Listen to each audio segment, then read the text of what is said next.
Good morning, student. I'm Gopi Kumar Srivastav, and this is my third video of chapter number 1, Civics, the power saving, the accommodation in the Belgium. This is the topic. So let's understand this topic. The Belgian leader took a different part. जो Belgium के leader थे वो different path को रास्ता को चुने हैं and they recognise the existence of the regional differences and the cultural diversities. उन्होंने ये रिकोनाइज किया कि जो बेल्जियम के जो लीडर थे उन्होंने ये रिकोनाइज किया, उनको लगा कि उनके देश में रीजनल डिफरेंसेस है, क्षेत्रीय डिफरेंसेस है और कल्चरल डिवर्सिटी है, भिन्नता है। Between 1970 and 1993, they amended their constitution for time so that to work out an arrangement that would enable everyone to live together within the same country. उसके बाद 1970 से लेकर 1973 में एक amended एक सुधार किया गया संविधान में, उसके जो बेल्जियम के संविधान में सुधार किया गया कि सभी को इक्वल राइट देना चाहिए, इसके बारे में सोचा गया। The arrangement they took work out is different from any other country and is very innovative. ये जो अरेंजमेंट किया गया था कि सभी लोगों को एक बराबर अधिकार दिया जाएगा, ये बाकी देशों से बिल्कुल अलग था। Here are some of the element of the Belgium model. तो कुछ एलिमेंट हैं जो बेल्जियम मॉडल में रखा गया था, क्या क्या लिखा हुआ है वो भी डिस्कस करते हैं। The constitution prescribed that the number of the Dutch and the French speaking minister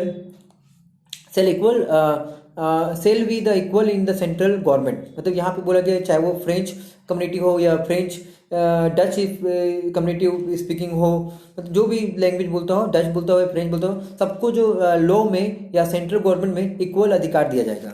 some special law required to support the majority of the member from each linguistic group. मतलब यहाँ पे कुछ लॉ बनाया जाएगा ताकि कोई मेजोरिटी के required the support to majority of the member from each linguistic group. Linguistic group का मतलब है जो लोग बहुत सारी भाषाएं बोलते हैं उसे बोलते हैं। दस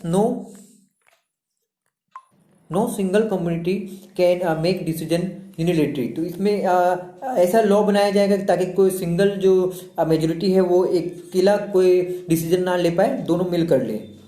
many power of the central government have been given to state government. और जो भी पावर होगा वो सेंट्रल गवर्नमेंट से स्टेट गवर्नमेंट के पास भी होना चाहिए।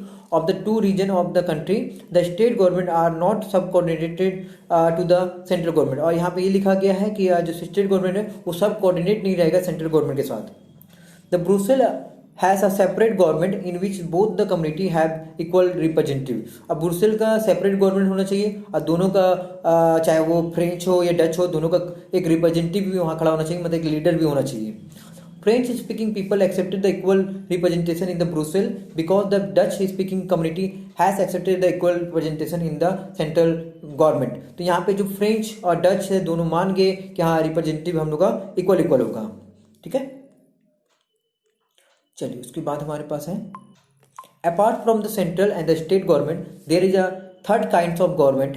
और सेंट्रल और स्टेट गवर्नमेंट के अलावा भी एक तरह का गवर्नमेंट होगा। This community government is elected by the people belonging to the language community Dutch, French and the German.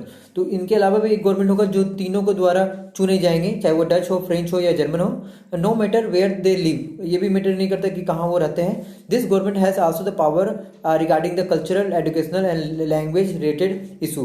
तो मतलब कि यहाँ पे कहा गया कि डच, फ्रेंच के अलावा भी एक और गवर्नमेंट रहेगा जो सबके द्वारा चुना जाएगा। You might be find that the Belgium model were complicated.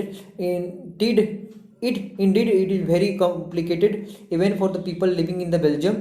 But this arrangement have worked well for so far. मतलब कि ये जो अरेंजमेंट किया गया था, इस तरह का गवर्नमेंट का जो अरेंजमेंट किया गया वो बहुत ही अच्छा काम किया है। They help to avoid civil strife between the two major community. इससे जो है जो सिविल लड़ाई हो रहा था वो रुक गया था। And as possible division of the country linguistic line, और कंट्री का लिंग्विस्टिक लाइन के अनुसार अच्छे से बांटा गया, मतलब कि डिवीजन किया गया लैंग्वेज के हिसाब से, बोलने के हिसाब से। When many country of the Europe and the came together to form European Union, मतलब एक यूरोपियन यूनियन बनाया गया। Brussels was chosen as a headquarter, और ब्रुसेल को हेडक्वार्टर के रूप में दिखाया गया, बनाया गया। ठीक है, सो यहाँ पे देख सकते हैं हम लोग, इसके बारे में और भी डिटेल से लिखा गया है। ठीक है, so this video is also completed. In the next video we discuss more about this chapter. Thank you.